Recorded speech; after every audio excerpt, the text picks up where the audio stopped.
programa é uma produção independente. Todo conteúdo veiculado é de inteira responsabilidade de seus produtores e idealizadores.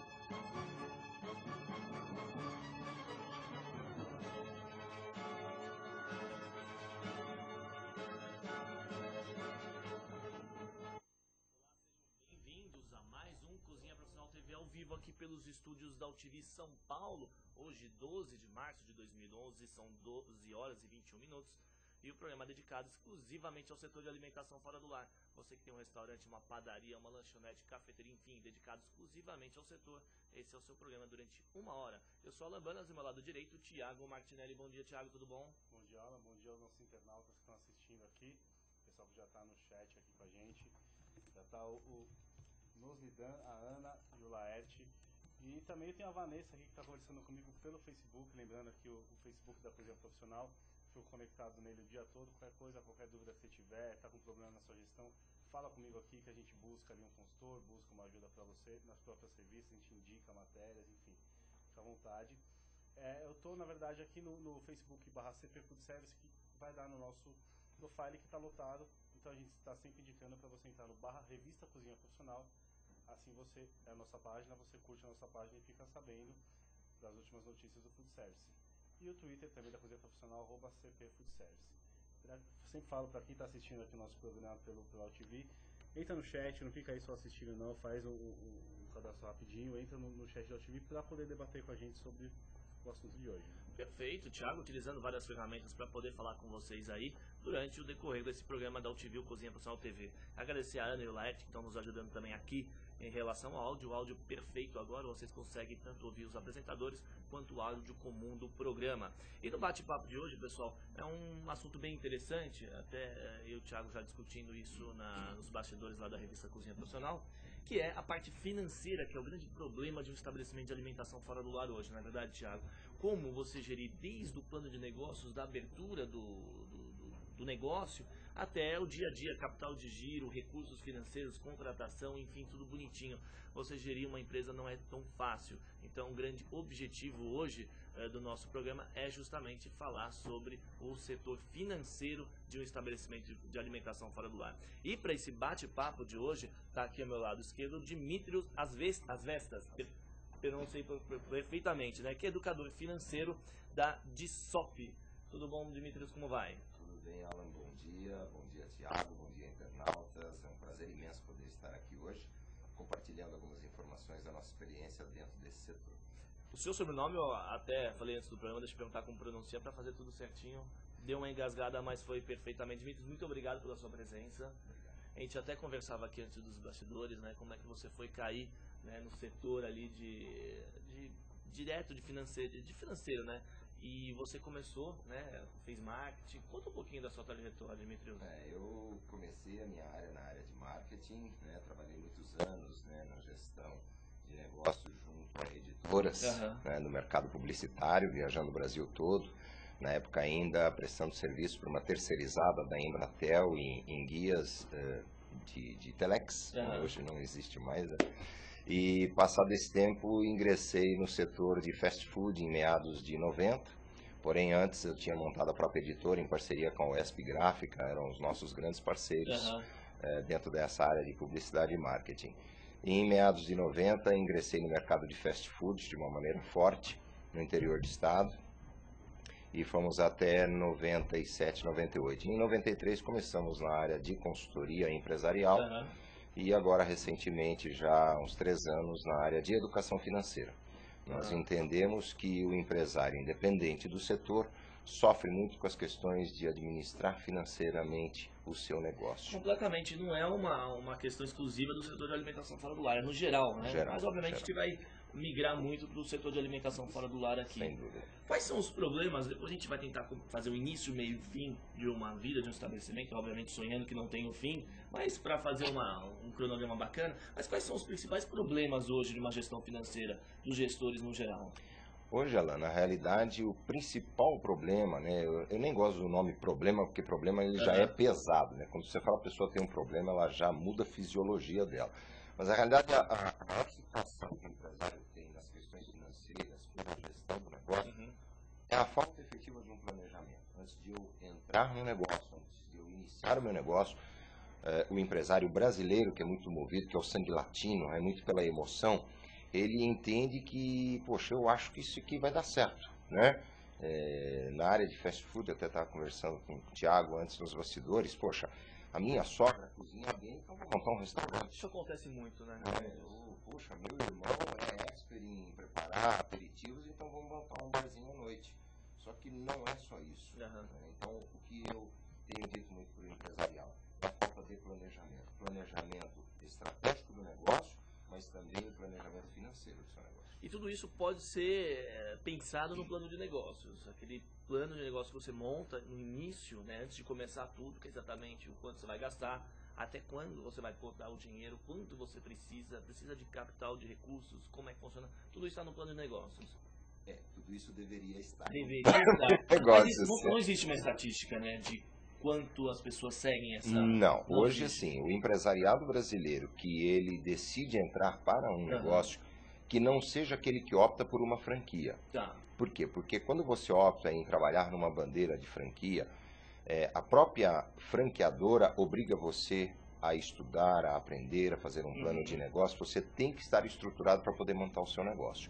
Mas a maior parte do empresariado que não tem um recurso muitas vezes para investir numa franquia, porque ele supõe que ele quer ter mais liberdade do que trabalhar para um franqueador, por isso que eu vou ser dono do meu negócio, eu não vou trabalhar numa franquia porque eu vou ter chefe, entre aspas. Né? Então ele vai para a vertente de montar um negócio independente. E no negócio independente ele vai muito pela emoção. Eu acho que vai dar certo, eu acabei de sair da empresa, eu peguei determinado recurso, um montante, eu vou montar um negócio. Tem uma garagem lá perto de casa, ou até na minha própria casa, eu vou abrir e eu vou montar um negócio. Por quê? Porque eu tenho a vontade de dar certo. E só a vontade não funciona. Precisa do dinheiro, né? Do recurso, não é? Mas aí, Alan, também não adianta você ter só dinheiro, porque eu conheço muito empresário que tem vontade e tem dinheiro. E não sabe... E ele está fadado ao fracasso no seu negócio. Porque ele não sabe, ele não entende a mecânica de como vai funcionar hoje o seu negócio. Até mesmo por conta das redes sociais. E é o que eu estava conversando com o Thiago também agora há pouco. Hoje, quando você vai tirar uma carteira de motorista, e é importante fazer uma analogia, eu estou encaminhando uma proposta para o Sebrae, para as associações comerciais. Perdão. Quando você vai tirar uma carteira de motorista, não adianta você só achar que sabe dirigir. Mas eu vi como dirige e eu vou dirigir, eu tenho vontade. Você precisa respeitar a idade, você tem uma série de características. Aí então você vai para o exame teórico, você vai fazer a inscrição, você vai para o exame prático, você vai para os testes e finalmente você tem o teste de capacitação no trânsito, onde do lado de um instrutor do Detran, você vai passar por uma avaliação final. Bom, agora você sabe dirigir. Legal, ótimo. Então você vai receber uma habilitação, só que essa habilitação é provisória. Você não vai ter habilitação permanente. Durante um ano, nós precisamos entender como é que você exercita a prática de dirigir. Por quê? Porque agora você faz parte da sociedade como um todo. Você pode ferir alguém, atropelar, machucar, você pode ser irresponsável ao volante. Eu lembro muito bem do Pateta, né? Tem aquele desenho do Pateta, quando ele entra dentro do carro, ele se transforma, não é verdade? Então agora eu preciso entender como funciona isso. A partir de um ano, eu exercendo a prática com consciência de dirigir um carro, eu vou receber a minha carteira permanente. Eu digo que também o empresário no Brasil ele deveria passar por algo similar. Eu quero ser empresário. Bom, eu preciso entender se eu tenho perfil empreendedor. Que tipo de comportamentos eu tenho que ter, né? O que é um fluxo de caixa, o que é um planejamento estratégico do meu negócio, o que é levantar a área regional onde eu vou estabelecer minha unidade física, né? Eu preciso ter uma consultoria do Sebrae em gestão de um pequeno, um grande negócio, o que é um capital de giro, como pegar um recurso num banco, se é o melhor momento, como saber negociar a taxa. Montei o meu negócio, porque agora eu tenho folha de pagamento, eu envolvo a família dos meus colaboradores. Meu colaborador tem uma família, ele espera receber o recurso dele e os benefícios que a lei faculta. Como fazer uma melhor compra, compras coletivas. Muita coisa envolvida. Você começa a falar aqui, vai abrindo um leque, né, Dimitrios? Inclusive, eu até pedi pro pessoal do Twitter, o Mena tá dizendo aqui que o meu áudio tá um pouquinho baixinho. Se conseguir dar uma aumentada, pelo menos, e aí o Mena vai me dizer se tá ok. A gente tava, o Dimitrios estava falando aqui, Thiago, o leque é muito grande, na verdade, é uma coisa absurda. Você fala em colaboradores, você fala em compra, você fala em estoque, você fala em muitas coisas que precisam ser observadas. E a Ana estava dizendo aqui, que foi ela que falou, que odeia finanças. A maioria das pessoas, na verdade, deixa eu confirmar se foi ela que falou aqui, não suporta cuidar da parte financeira, diz a Ana. Até é interessante perguntar para ela qual o setor exatamente da Ana aqui. Thiago. Teve mais uma consideração aqui do Laerte, que mandou pra gente, que ele fala exatamente sobre a mistura das finanças pessoais com as empresariais. Ele indica que é o maior problema, a gente sabe que existe realmente um problema. De fato, todo empresário, quando vai entrar, sabe que isso não pode acontecer, mas isso acaba acontecendo. Qual a melhor forma, no dia a dia, de evitar esse tipo de coisa, para poder controlar mesmo as finanças do estabelecimento? Então, Thiago, na realidade, o que acontece? Como o nosso foco hoje, quer dizer, como o Alan falou, nós vamos abrindo leques, são muitos os pontos que são envolvidos na montagem de um negócio próprio. E que, eventualmente, se você pontuar efetivamente isso no papel e fizer planejamento, muitos empresários diriam o seguinte: eu não vou montar um negócio. Porque, primeiro, eu não tenho esse capital para tocar ele o suficiente para que ele vingue. Porque você precisa de um capital de giro, você precisa de um tempo de amadurecimento do seu negócio. Então, muitos empresários, nesse primeiro momento, falam: não é o meu melhor momento. Eu primeiro vou me capacitar o suficiente, encontrar... Eu não gosto de lidar com finanças. Ótimo, então eu tenho que ter um profissional dentro da minha empresa, um sócio, que goste dessa parte, enquanto eu vou cuidar da parte comercial. Ótimo, sem problema nenhum. Você não precisa entender de tudo no seu negócio para tocar. Você precisa ter noção, conhecimento. Mas para gestão daquela área dentro da empresa, você tem que ter esse profissional. Agora, nas questões de dinheiro, a primeira coisa que eu vejo, o primeiro ponto que nós vemos que é crucial, é aonde o internauta pergunta, envolver as questões financeiras pessoais com as da empresa, com a vida da empresa. O empresário que começa um negócio, ele não consegue entender que a empresa é uma outra pessoa, é um outro ser, que tem gestão financeira individual da sua. Eu não posso misturar as estações. E por que eu misturo? Porque lidar com dinheiro é emocional. Não é lógico, porque pela lógica eu não poderia misturar. Eu sei, o negócio da empresa é empresa, assim como eu, enquanto pessoa física, para que eu possa viver bem financeiramente, eu só posso gastar menos do que eu ganho. No momento em que eu começo a gastar mais do que eu ganho, utilizo muito cartão, não pago a fatura em dia, entro no cheque especial, são ferramentas que facilitam acesso a crédito, mas eu não posso viver com tranquilidade se eu faço uso dessas ferramentas e não cumpro com a responsabilidade. Dentro do mundo empresarial, enquanto o empresário não entender que ele tem que passar por um treinamento comportamental para lidar com o dinheiro, ele vai transferir essas emoções de dinheiro para dentro do ambiente da empresa. E a partir daí não tem depois como sair. É muito difícil. É justamente aquele profissional que está administrando a empresa, muitas vezes está administrando também a parte financeira. Então ele vê que está faltando dinheiro, vai lá, pega da empresa. E eu acho que tem que ter o vice-versa, na verdade. Você também não pode tirar do seu bolso para também alimentar toda hora. Há um limite também para isso, né?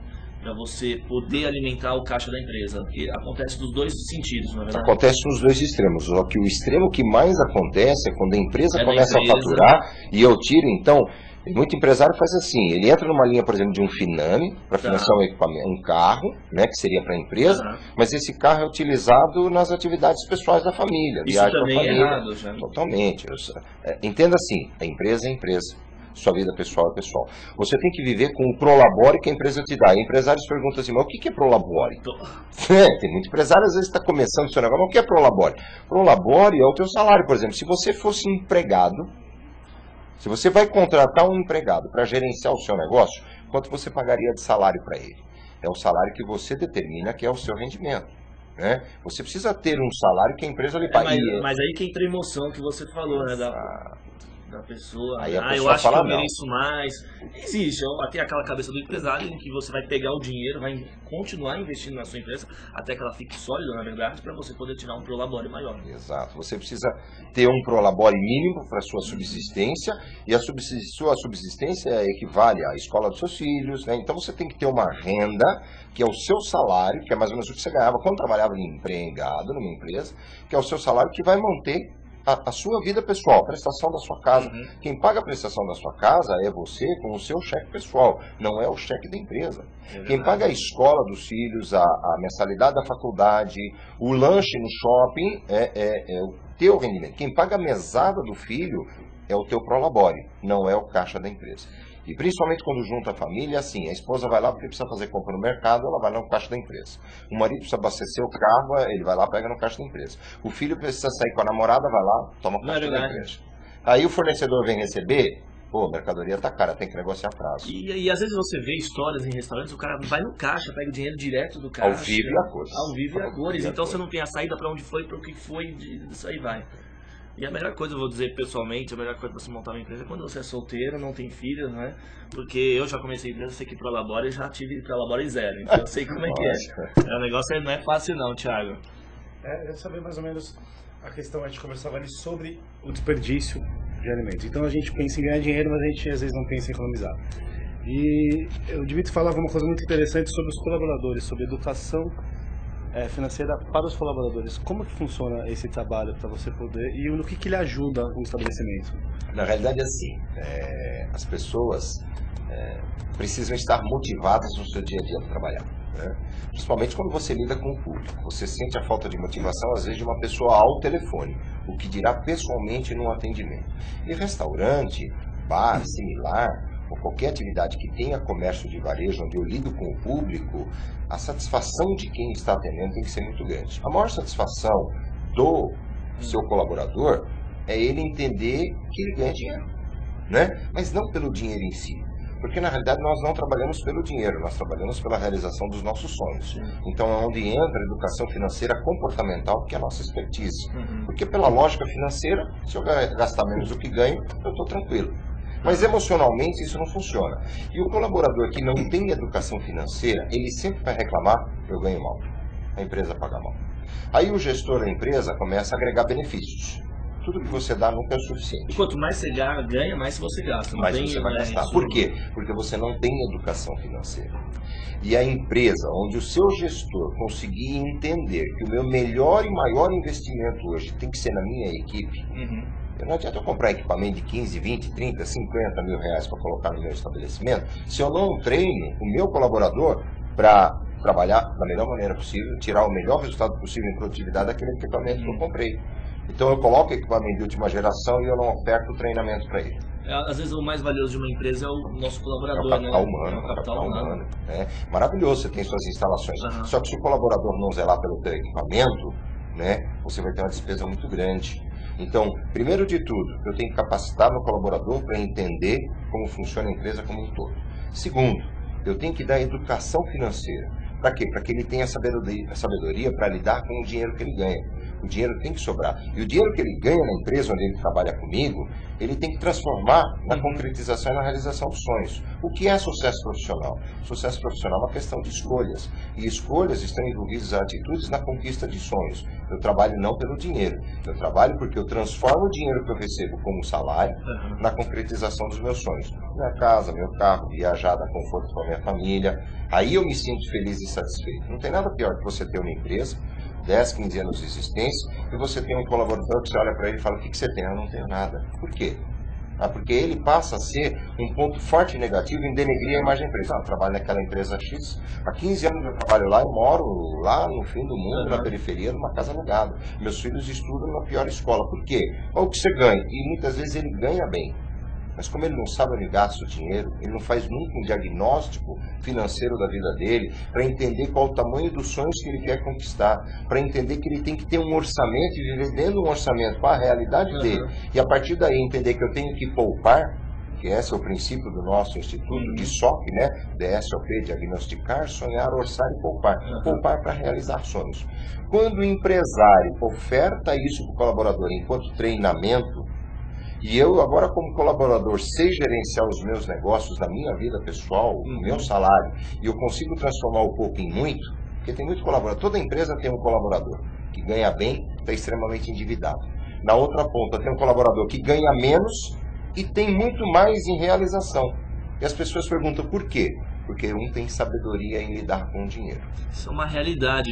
E isso é importante que você está dizendo, Dmitry, porque eu acredito que a pessoa que vai trabalhar, acorda cedo, o trabalho no restaurante não é fácil. Agora, trabalhar ainda sabendo que tem dívidas, isso é muito ruim. Na verdade, além de poluir o ambiente, ele não rende, não tem tudo aquilo. Então, a importância de se estar falando de treinar também o colaborador. A parte de educar financeiramente vai além, vai no colaborador também. Vai. Primeiro, o próprio gestor da empresa tem que passar pelo que nós chamamos de treinamento para mudar o seu comportamento em relação ao dinheiro.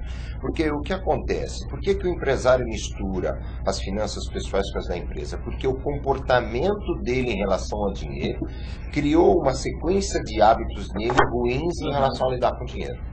Então ele sempre vai invadir o caixa da empresa para tocar as coisas da vida pessoal dele. Ele não tem essa sabedoria de lidar com as finanças.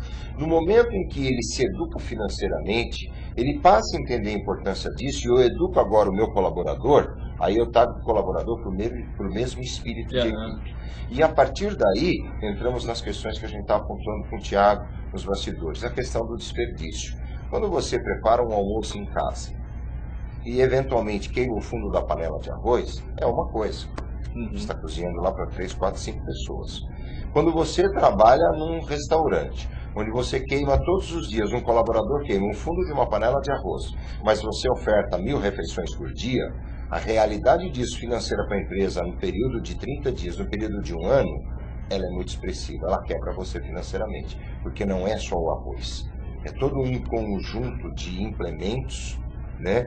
Que fazem parte, que é o arroz, é o óleo, é a água, é o gás, é o tempo, homem, hora, trabalho, produzindo aquilo. E voltando um pouquinho nessa questão do treinar o colaborador, o administrador tem pensado realmente nisso, em treinar o colaborador? Isso vem acontecendo de fato? O trabalho de vocês é árduo, acho que é um trabalho de formiga, né? Mas tem acontecido mesmo? Você tocou num ponto crucial.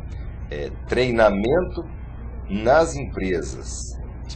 Micro e pequena empresa, ainda, da mesma maneira como lidar com o dinheiro é comportamental, o micro e pequeno empresário entender que isso é a melhor ferramenta que ele tem dentro da gestão do seu negócio para gerar produtividade e lucratividade, ainda é um grande desafio, ainda é uma quebra de paradigmas. É como eu estava também conversando com o Thiago, empresário está passando uma situação financeira, corta marketing. Corta o marketing é o principal. Gente, você tem que divulgar a sua empresa, não tem jeito. Agora também isso tem que ser planejado, tem que ser estruturado, porque tem empresário como não tem nenhuma estrutura de informação, o primeiro vendedor de panfleto que passa na porta dele fala, você tem que fazer panfleto. Ele vai lá e faz 1 milhão de panfletos, mas o ramo de atividade dele não comporta fazer panfleto. Ele vai jogar dinheiro fora e ainda vai falar para você, tá vendo, eu fiz marketing. Mas é curioso, porque o marketing, né, é sempre o primeiro a ser afetado. É cultura. É cultural. Assim como educação dentro das empresas é cultura. Eu acredito, Dmitry, a partir do momento que você continua o marketing, você continua informando isso à população, ao seu público-alvo, e a tendência é que você tenha um retorno melhor. O que acontece, Thiago, como é que eu mensuro se eu tenho retorno? Você precisa fazer. Eu preciso de ferramentas. Então, por exemplo, se eu tenho uma página no Face, se eu tenho um site, um portal, hoje eu tenho ferramentas que me dão nível de acesso, quem acessa, quem não acessa. Eu tenho essas ferramentas. Agora, eu preciso entender como usar essas ferramentas para, na hora de investir em marketing, investir na ferramenta e no produto e acertar. Sim. Então, o que eu faço? Eu invisto em marketing. Eu faço marketing. Mas o que você está fazendo em marketing? Não sei. Eu acho que se eu fizer aqui... Mas qual que é o teu público-alvo? Eu não fiz nenhum levantamento, eu não sei qual que é o meu público-alvo, eu não sei qual o valor do ticket médio do produto no meu restaurante. Não adianta nada, você vai dar um tiro e você não tem foco. Isso é como no nosso tempo da escola, que você pegava uma lupa no sol e tocava fogo num pedaço de papel, lembra? A gente canaliza. Fiz muito isso.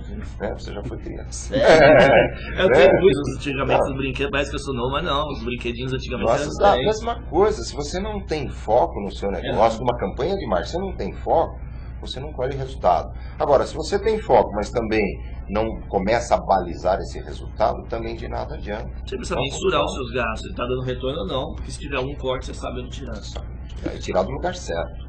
Verdade. Thiago, Límites, é comum que o restaurante, o estabelecimento, o gestor do estabelecimento, de repente, num momento de crise, ele reduz ali a qualidade, de repente, comprando isso mais barato, mas aumente o preço no cardápio. Isso certamente é perigoso. Qual que é a dica que você dá para o gestor para que ele não faça isso, realmente para identificar onde está o problema e não atacar dessa forma errada? Então, Tiago, na realidade o que nós sempre orientamos, nós nunca vamos sair dos pilares que nós acreditamos na metodologia. A primeira parte, ele tem que fazer um diagnóstico.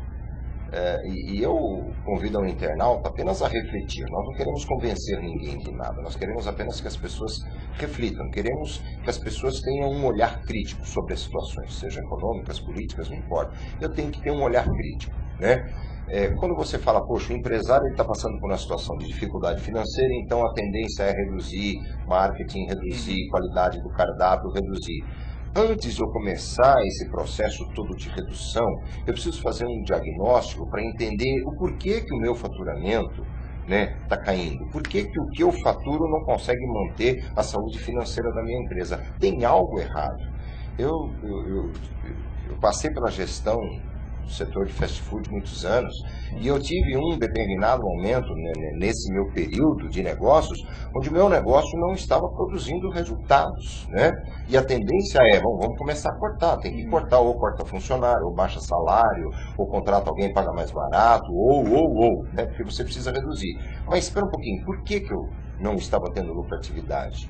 Porque era simples, eu comprava carne, né? E eu não checava o pedido na hora que chegava, porque eu tenho colaboradores, tinha 83 colaboradores. Um time de colaboradores era responsável em receber, né, os insumos, receber o produto.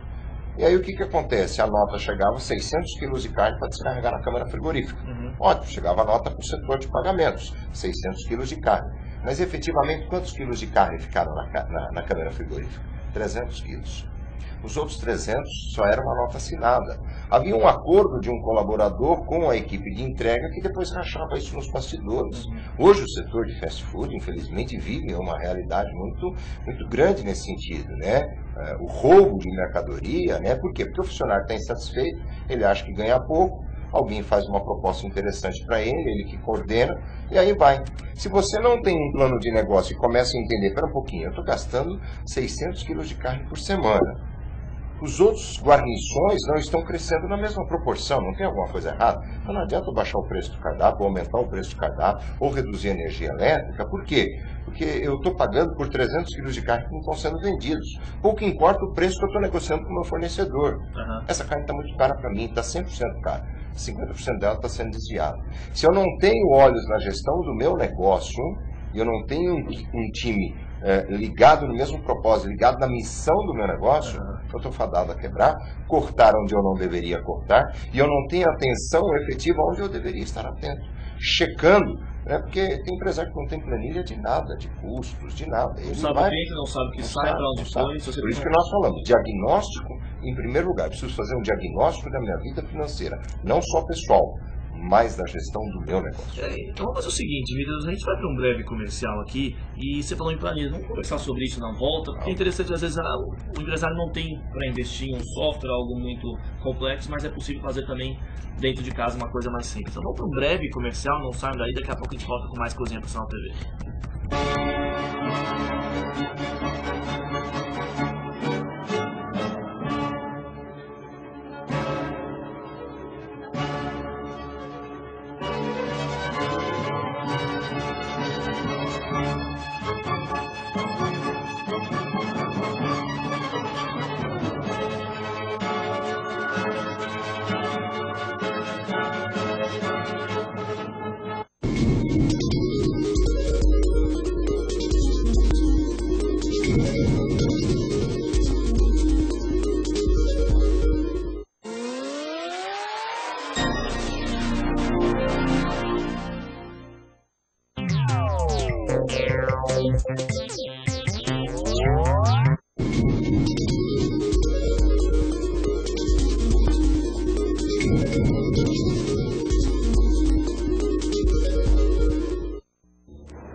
Eu quero muito agradecer a todos aqueles da equipe da UOL TV por essa oportunidade de interagir com os internautas. Parabéns a vocês todos da UOL TV.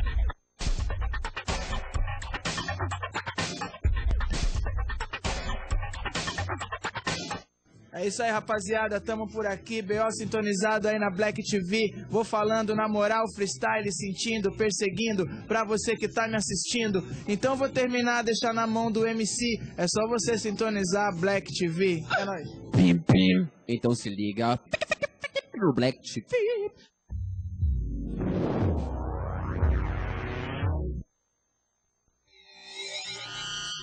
Aí galera da UOL TV, aqui Alexandre Frota. Primeiro eu quero parabenizar toda a galera aí por estar sempre antenada aqui, né, navegando. Eu acho que é um canal de entretenimento muito legal, jovem pra frente, com um conceito diferente e que eu visto a camisa. UOL TV, acima de tudo, tem qualidade, né, tem credibilidade e eu acho que isso na informação, no jornalismo é muito importante.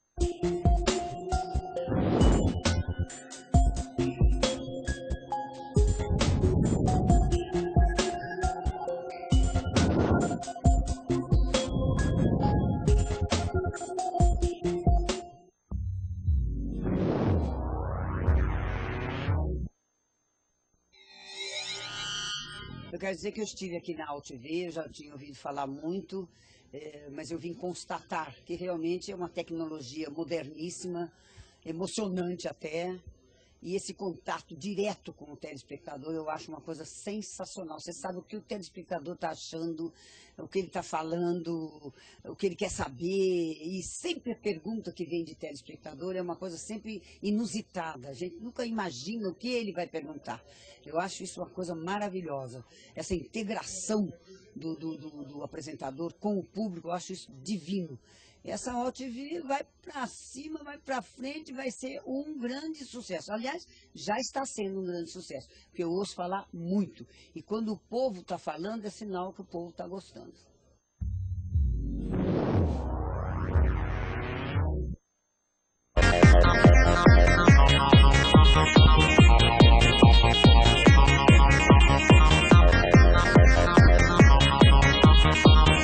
Nem sempre os remédios anunciados são a solução para os problemas de saúde. Eles podem causar efeitos indesejáveis e que nem sempre você espera. A sua qualidade de vida não depende só de medicamentos, mas também de estilos de vida saudáveis. Fique atento para as propagandas que prometem a cura para muitas doenças. É como diz o ditado, quando esmola é demais, o santo desconfia. Procure a orientação de um médico ou de um farmacêutico.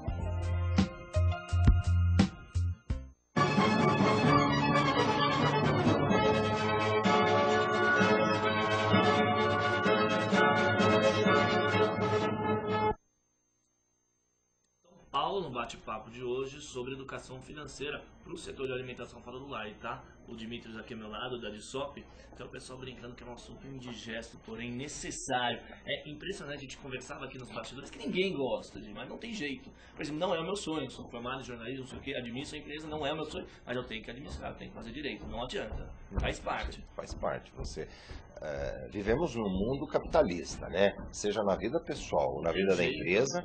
Se você não der atenção ao dinheiro, ao fluxo de caixa, se você não fizer as coisas certas, não tem jeito. Você está fadado ao fracasso na vida profissional e também na vida pessoal. A gente comentou aqui agora que é um assunto indireto, mas como é que as pessoas recebem vocês, educadores financeiros, esse assunto, não sei o que, acontece muito isso, mas depois, obviamente, com esse bate-papo que acaba sendo descontraído, vocês ensinando de uma forma correta, eu acredito que o resultado seja outro, mas... De início as pessoas se espantam, porque assim, não existe hoje no mercado essa atividade ainda. É muito legal. Tá? Nós vislumbramos o mentor de toda essa metodologia, nosso presidente, Reinaldo Domingos, né, desde 2008, vem trabalhando com um foco muito grande em ajudar a construir um Brasil sustentável, de pessoas e empresas sustentáveis. Então, semanalmente nós temos curso no Instituto, que são um curso de imersão, são 8 horas de educação financeira, ajudando as pessoas a mudar de comportamento. Em dezembro, constituímos a ABFIM, a Associação Brasileira carreira dos educadores financeiros. Estamos regulamentando uma nova profissão. Então, quando você fala como é que as pessoas os recebem, em determinados com certo espanto e ao mesmo tempo com muita alegria, porque as pessoas falam assim, nossa, existe alguém hoje que possa estar me dando essa orientação, essa informação, tanto na vida pessoal quanto na minha vida enquanto empresário? Sim, hoje existe, somos os únicos no Brasil a fazer isso dentro de um programa completo de educação financeira. Porque não é assim, como é que eu vou aprender sobre educação financeira comportamental? Eu vou numa palestra? Não funciona. Eu vou fazer uma planilha? Isso não funciona. Você precisa mudar de comportamento, porque seres humanos somos movidos a hábitos. Hábitos são frutos de comportamento. E se eu tenho um comportamento ruim ou errado em relação ao dinheiro, transfiro isso como hábito na minha vida e os hábitos são que norteiam a nossa vida. O hábito faz o monge.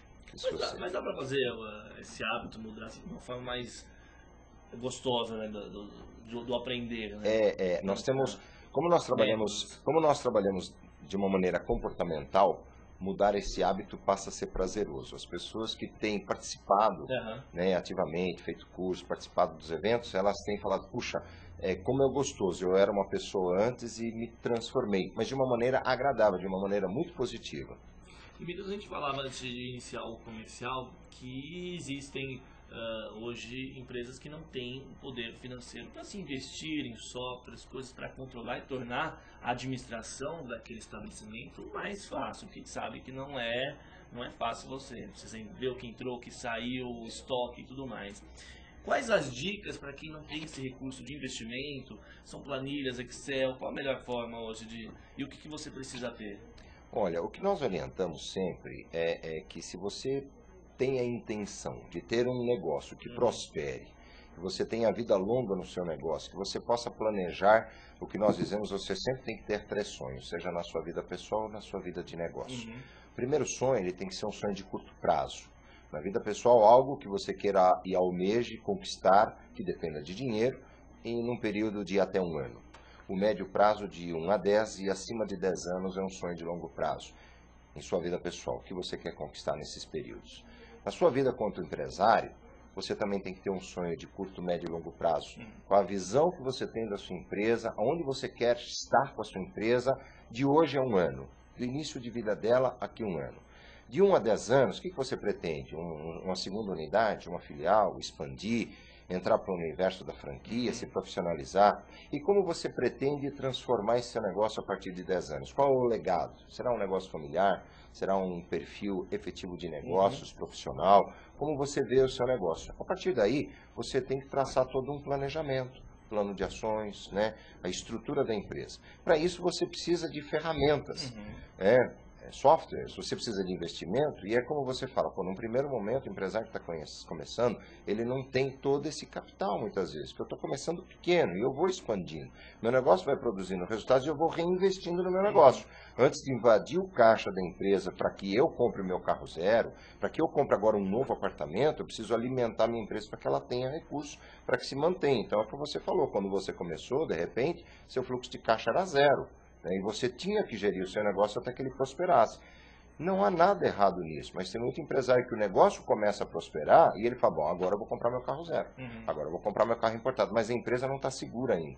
E ele condena o futuro da empresa. E ele tem que pensar, porque se ele condenar esse futuro, provavelmente ele não vai conseguir pagar as parcelas lá da frente. Né? Acabou. Tem que pensar nisso. Agora, por onde começar com planilhas, com softwares? Sempre a nossa primeira recomendação é que o Sebrae tem recursos fantásticos. Ele se associando às associações comerciais, se ele se associar a um sindicato da categoria empresarial dele. Então, você tem o ramo de bares, restaurantes, similares, hotéis, área de pizzarias, tem pizzarias deliveries, então você tem lá pizzariasunidas.org.br. Então, você tem recursos e muitas vezes essas associações, né, por participarem de compras coletivas, né, você tem formas de conseguir esses recursos técnicos, né, de softwares ou programas disponíveis às vezes ou a valores simbólicos que são compartilhados ou até gratuitamente.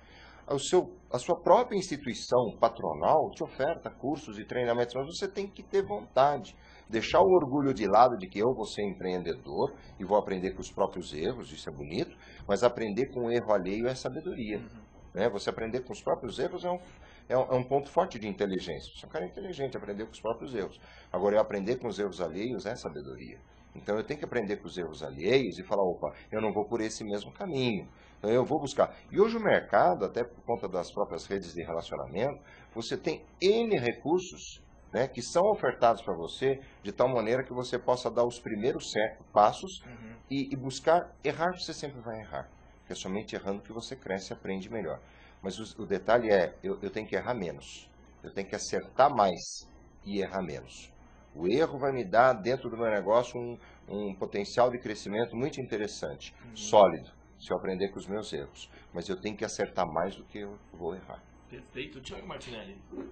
Aquele gestor que está ali em fase de elaboração de plano de negócios, ao abordar questões financeiras, é interessante que ele preveja ali uma reserva de recursos para um eventual problema. A gente até conversava sobre a chegada de uma concorrência que pode, de repente, necessitar ali um marketing diferente. É importante ter esse valor guardado, mesmo que seja difícil fazer isso?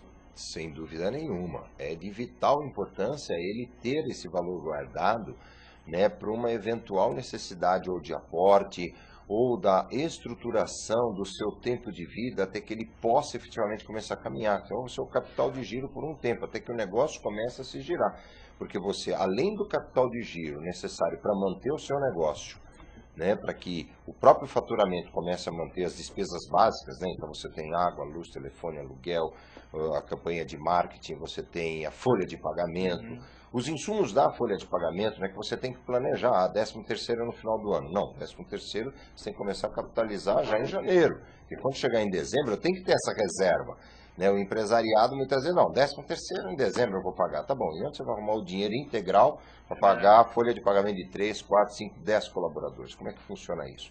Aí ele vai recorrer à antecipação de imposto de renda, antecipação de 13º como uma forma de acesso a uma determinada linha de crédito. Isso vai consumir a tua lucratividade, porque se você paga no financiamento 2, 3, 4, 5%, isso vai sair da sua margem. Aí seu negócio começa a não dar margem porque você não tem uma estruturação. Então, além de você fazer todo esse planejamento que tem que estar no plano de negócios, você tem que ter uma reserva financeira para uma eventualidade. Né? Nesse percurso, até que o teu negócio esteja sólido. A gente entra um pouquinho do fluxo de caixa, da importância disso. Às vezes você começa um negócio e não se dá conta de que é necessário ter o fluxo de caixa para manter. Isso muitas vezes acontece, né, Dimitri? Não ter o fluxo de caixa. A maior parte do empresariado, por ter... O empresariado, ele monta um negócio como? Pelo lado da lógica financeira de montar um negócio ou pelo lado emocional de eu ter um negócio com o meu nome, com uma ideia criativa? Ele vai pelo lado comportamental. Esse é o meu negócio, é meu filho. E ele não planeja financeiramente essa estrutura. É o lado emocional, é o lado comercial. Ele tem um tino comercial. Vou montar um negócio. Vou montar um negócio que eu vou vender e vou vender isso muito. Mas ele precisa ter o contrapeso, né? A questão da lógica. Opa, peraí, eu tenho todo um tino comercial. Como é que vai funcionar esse meu fluxo de caixa? Eu preciso que as pessoas falem assim, mas o que é um fluxo de caixa? O que é? O fluxo de caixa nada mais é uma ferramenta para que você tenha a visão da vida financeira do seu negócio. O que entra, da onde entra, o que está saindo, para onde está saindo, qual que é o custo da matéria-prima que eu utilizo, quais são os insumos que eu tenho dentro do meu negócio. Né? Muitas vezes a questão dos produtos de limpeza, né? Eu tenho produtos de limpeza no meu negócio. Quanto de percentual isso representa dentro da minha margem de lucro? Quanto consome isso dentro do custo do meu produto? Então o fluxo de caixa ele vai te dar exatamente uma radiografia financeira de toda a estrutura da sua empresa. O que representa a folha de pagamento? Qual que é o potencial que eu tenho de contratar um gestor para tocar esse lado financeiro? Né? Quanto representa a área de marketing? O que eu estou investindo em marketing está me trazendo rentabilidade? E que tipo de rentabilidade está me trazendo? Então, de repente, é muito melhor eu anunciar num grande veículo de comunicação, de mídia, de massa, do que eu fazer um panfleto local, ou vice-versa. Ou, muitas vezes, partilhar de cupons de desconto, porque hoje o meu concorrente, estava conversando com o Thiago, meu concorrente não é o bar ou o restaurante que abriu na mesma esquina que eu tenho o meu. O meu concorrente está do outro lado da cidade, num outro extremo da cidade, porém com os cupons de desconto ele acaba vendendo muito mais do que eu. Né? Ele tira o cliente que é meu vizinho para ir comer lá numa outra ponta. Então o fluxo de caixa ele é importante porque ele vai me dar essa visão panorâmica da minha situação real financeira. custo de produto, entrada, saída, o que representa de impostos, seguros. Tem muito empresário que muitas vezes não faz seguro do seu negócio. Seguro contra incêndio, seguro de roubo. Eu tenho que estruturar minha empresa e eu tenho que colocar o seguro dentro. Não, depois eu faço o seguro. Aí tem uma fatalidade, né? E acaba tendo um prejuízo enorme. Muitas vezes o empresário não tem ideia do que acontece dentro do seu próprio negócio, né? É uma grande realidade. Na maior parte não. Por quê? Porque nós vamos voltar de novo no início da entrevista. Ele não faz um diagnóstico da vida financeira dele. Ele tem que planejar, por exemplo, nós temos uma ferramenta, chama-se apontamento de despesa. Para que serve? Ele anotar, na vida pessoal dele, o cafezinho que ele gasta todos os dias. Esse é o controle pessoal, pessoa física. Seria uma pessoa física. Tá. Eu preciso mudar comportamento pessoa física, porque atingir. Senão eu vou levar isso para dentro da empresa. Levei para dentro da empresa, quebrei minha empresa. Uma questão de tempo. Aí dentro da empresa eu vou trabalhar fluxo de caixa, que é um apontamento com uma riqueza de detalhes maior, porque agora eu tenho a vida financeira, muitas vezes, de um time de colaboradores, de impostos, de recursos. Então, o apontamento de despesas eu faço na minha vida por 30 dias, para que eu entenda onde eu estou gastando o meu prolabore. Porque, de repente, eu estou invadindo mais o caixa da empresa, porque o dinheiro que eu estou pegando, eu estou tratando ele com leviandade. Né? Eu tenho um negócio, montei uma empresa de representação, mas eu saio para comer pizza todo final de semana com toda a minha família, eu pago com o cheque da empresa, porque eu tenho um cartão da empresa. É alguma coisa errada, eu preciso entender qual que é a minha realidade financeira pessoal. Entendi a minha realidade financeira pessoal por 30 dias, agora eu vou trabalhar o meu fluxo de caixa. Espera um pouquinho. Eu tenho que entender aonde eu vou encontrar fornecedores melhor para todos os insumos que eu preciso dentro da minha empresa. Para ser competitivo nessa área, para ter um preço final. E eu ter recursos planejados percentualmente. Como é que eu vou investir em marketing na minha empresa? Eu preciso entender qual é o percentual do meu faturamento que eu vou dedicar para marketing. Eu tenho que alinhar um percentual. Quanto mais minha empresa cresce, mais eu vou investir em marketing, que é um percentual. 0,5%, 1%, 2%. Onde eu vou aprender isso? Então eu preciso de toda aquela capacitação que eu entendo que você precisa quando vai tirar uma carteira de motorista.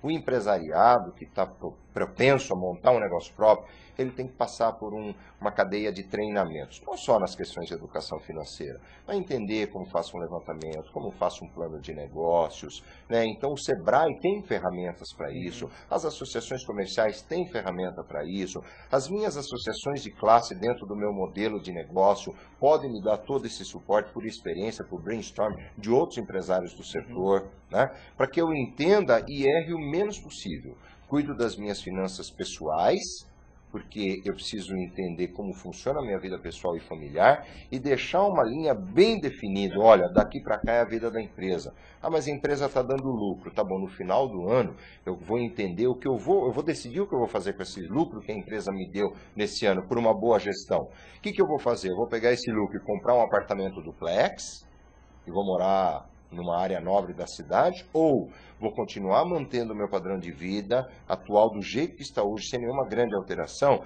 e vou pegar esse meu lucro que a empresa me deu nesse ano e vou reinvestir no meu negócio. Vou tornar ele mais sólido, mais capaz de vencer qualquer alteração que eventualmente tenha no mercado competitivo. E enquanto você falava aqui, muitas pessoas comentando, falando aqui no nosso chat, Thiago Martinelli acompanhando. Thiago, como é?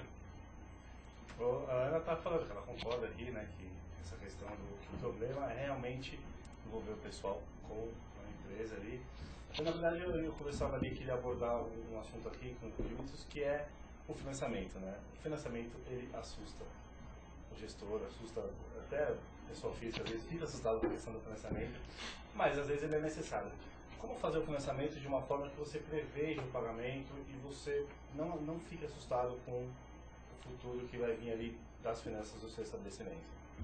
Então, Thiago, na realidade nós precisamos entender, voltamos atrás, novamente eu faço um diagnóstico da minha vida financeira e eu entendo a necessidade de um determinado equipamento. Para que vai servir aquele equipamento?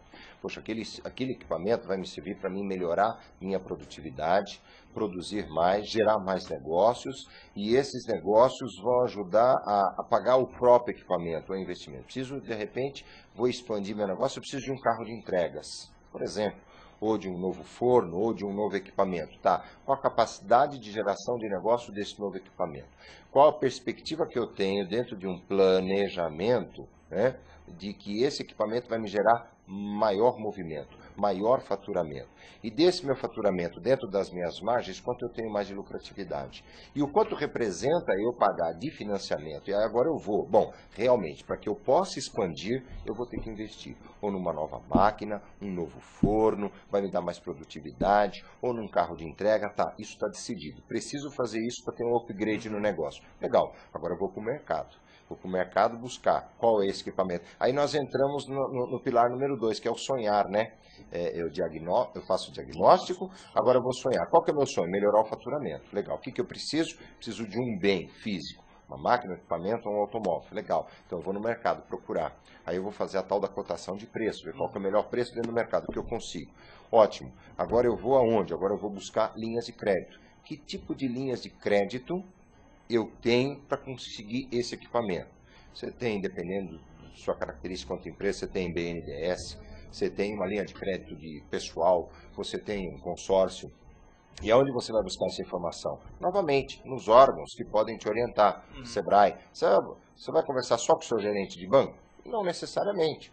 O gerente de banco ele é ótimo, mas nós nunca podemos esquecer que o gerente de banco trabalha para o banco, não trabalha para você. Sim. Então você precisa ir no mercado, buscar nas associações de classe, na sua associação profissional, porque de repente existe uma empresa que fornece, né, para toda a sua área profissional o mesmo equipamento, há um custo subsidiado, então você vai. Feito isso, bom, agora eu vou planejar a compra. Né? Quanto eu vou pagar de juros? Qual que é o melhor prazo, preço, né? Qual é a melhor taxa que eu vou pagar? E aí esse valor do financiamento ele está embutido já dentro do meu custo. Então eu faço um planejamento, bom, eu vou conseguir pagar. Então até que eu termine de pagar equipamento que vai me trazer rentabilidade, eu tomar muito cuidado, porque sabe o que acontece muitas vezes? Voltamos naquele ponto que o empresário entra dentro do caixa da empresa para cuidar da sua vida pessoal. Preciso de um equipamento. Tenho necessidade, vou melhorar meu faturamento, isso é fato. Ele vai lá, compra o equipamento, financia, compra. E o faturamento cresce. Cresce a fatia dele no Prolabore. A empresa está faturando mais. Vou ganhar mais, vou viver melhor. Vou comer mais pizza, vou sair agora com meus amigos, vou jogar golfe. A empresa está faturando mais. Mas você tem um financiamento que está acontecendo ainda. Você não saldou esse compromisso. Né? Você não pode, enquanto empreendedor, pensando no futuro, em sua empresa de 1 a 10 anos ou mais, só porque teve um pico de faturamento agora, então eu vou assumir um novo compromisso. Então eu financio o equipamento, a empresa agora paga mais, financiamento a conta suporta, mas eu agora vou financiar um apartamento de cobertura, que é legal, poxa, o meu negócio está prosperando, sou referência. Você quebra o seu negócio. Financiamento fácil é perigoso, né? Totalmente. Porque hoje a gente vê uma linha de crédito mais fácil, às vezes o banco dá uma segurada, aumenta juros porque você tem o calote e tudo mais, que é uma coisa leva a outra, mas teoricamente está mais fácil. Isso é perigoso. Perigoso. Nós sempre recomendamos assim, você tem um sonho, você planeja a vida da sua empresa, faz uma reserva de capital e compra à vista, sempre que possível. Porque quando você compra à vista, sempre você consegue um excelente desconto. E o desconto é a melhor rentabilidade em relação a qualquer investimento que você faça. Quando você vai comprar equipamento à vista, que ele custa X reais, você consegue 10, 15, 20% de desconto para um pagamento cash à vista, com certeza, nenhuma aplicação, nenhum investimento vai te dar naquela negociação 10 ou 20%. Eu sei que não tem nada a ver, mas quando você vai comprar um automóvel, você chega para o vendedor, ele pergunta para você se você vai comprar à vista, né, o carro para você ter desconto ou parcelado. O cara não vai receber o dinheiro à vista? Vai. Já começa ali, né? Porque você já tem que negociar, quando você vai comprar, já negocia. Aí que tá o fim. Você já vai e já fala, eu vou pagar à vista. Lá na frente você fala pro cara que ele vai receber à vista. Mas na realidade, o apelo das financeiras é vender o financiamento para você, né? A margem deles maior está em vender no financiamento e não vender à vista. Por isso, quando você vai comprar à vista, o vendedor vai fazer o possível para te convencer a comprar a prazo. Pois é. Vai te convencer a comprar Mas ele não muda o preço, aí você fala, mas o caixa da concessionária ele vai ter o dinheiro à vista, então ele poderia. Né? Aí que tá, você vai percebendo. A nossa orientação é assim, também, né? Você vai comprar à vista, mas isso acontece muito nos nossos cursos, as pessoas falam assim, eu fui na loja A, B ou C e eu falei, eu quero comprar à vista. Ele falou, não, é o mesmo valor de pagar 10 vezes sem juros. Mas eu briguei lá, ele disse que não, você compra à vista ou paga em 10 sem juros. Isso não existe. Se eu vou num determinado estabelecimento, vou comprar à vista, vou falar que vou pagar à vista, ele fala para mim, não, você pagar à vista ou pagar em 10 é o mesmo valor, nossa orientação, mude de loja. Vá peregrinar. Você haverá de encontrar a loja, e vai ser bastante sincero com você, não, à vista tem um desconto, não tem jeito. Principalmente se você pagar em dinheiro. Porque na pior das hipóteses, pagando em dinheiro ou num cartão, você já tem algo perto de 3 a 5% de diferença, que já é a taxa da operação da própria operadora do cartão. Então, se você paga em dinheiro, você já teria direito, na pior das hipóteses, de 3 a 5% de desconto. Você tem o preço do que cartão. Exato. O empresário, eu não passei o cartão, recebi em dinheiro, então eu não vou pagar essa taxa para o banco. Se o dinheiro embora entre no caixa, não é meu. A operadora vai tomar na fonte.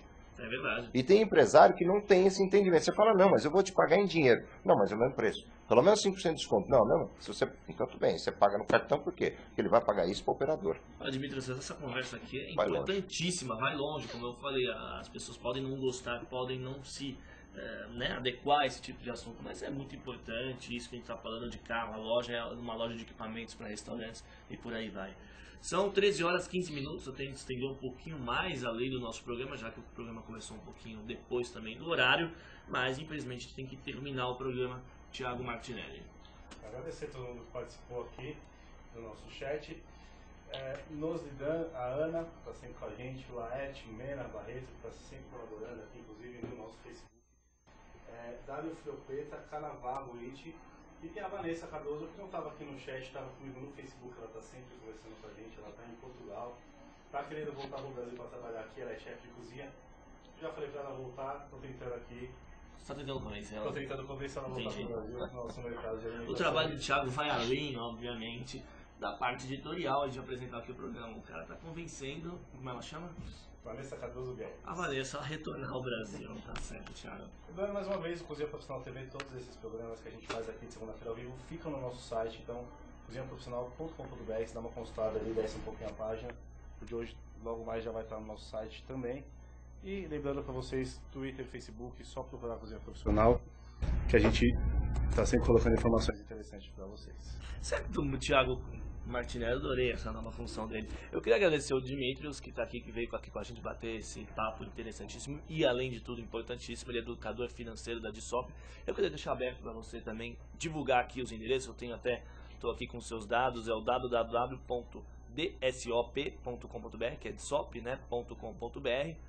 Algum outro contato, Dimitrios? Olha, eu gostaria de deixar aí aberto aos internautas que quiserem.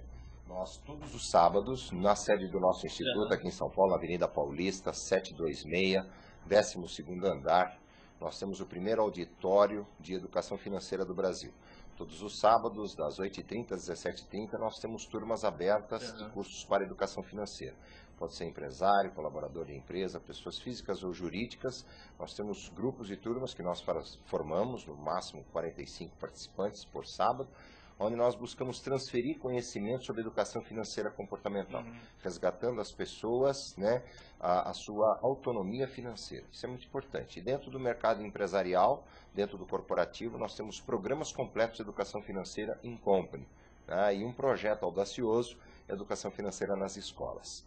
A nossa meta esse ano é ter aula de educação financeira para 1 milhão de alunos no Brasil. Hoje nós já temos mais de 60 mil crianças estudando educação financeira, metodologia de SOP em sala de aula, de 3 anos até 17 anos de idade, do ensino infantil 1 até o 3º do ensino médio. Muito legal, parabéns através de você que está aqui, né, com a gente, mandar parabéns para todos que trabalham com você. Agora, só para finalizar aqui uma pergunta, curiosidade, você consegue colocar em prática tudo isso no seu dia a dia? Olha, quem convive com você reclama muito ou não? Não, nós conseguimos, até porque essa é a nossa prática do dia a dia e nós temos que fazer muito a nossa lição de casa. Não digo que não somos muitas vezes tentados a sair fora do processo de educação financeira, mas a gente tem se policiado bastante e eu tenho conseguido, de alguns anos para cá, transformar a vida financeira trabalhando dentro dos pilares da metodologia. Você tem resultados, você tem os números de quanto você provavelmente poupou em gastos que a gente fala supérfluos, na verdade? Você tem uma ideia? Olha, números nós temos assim, nós temos percentuais. Em média, quando uma pessoa participa de um curso, e aí eu me incluo dentro desse pacote, e ela sai desse curso, começa a praticar, ela consegue, na pior das hipóteses, de 20% a 30% fazer o seu dinheiro valer mais e identificar de 20% a 30% de dinheiro que escoa por entre os dedos e que você não sabe onde vai parar. Dimitrios, muito obrigado pela sua participação. Thiago Martinelli, se você tiver em algum momento com dívida, já sabe, né, se sua conta estiver no vermelho, parar de gastar, na verdade, Thiago. Pessoal, são 13 horas e 20 minutos aqui no meu horário, ao vivo. Cozinha Profissional TV termina agora, mas retorna na próxima segunda-feira com mais assuntos voltados ao setor de alimentação fora do lar. Tenha uma ótima semana, até a próxima segunda-feira. Tchau, tchau.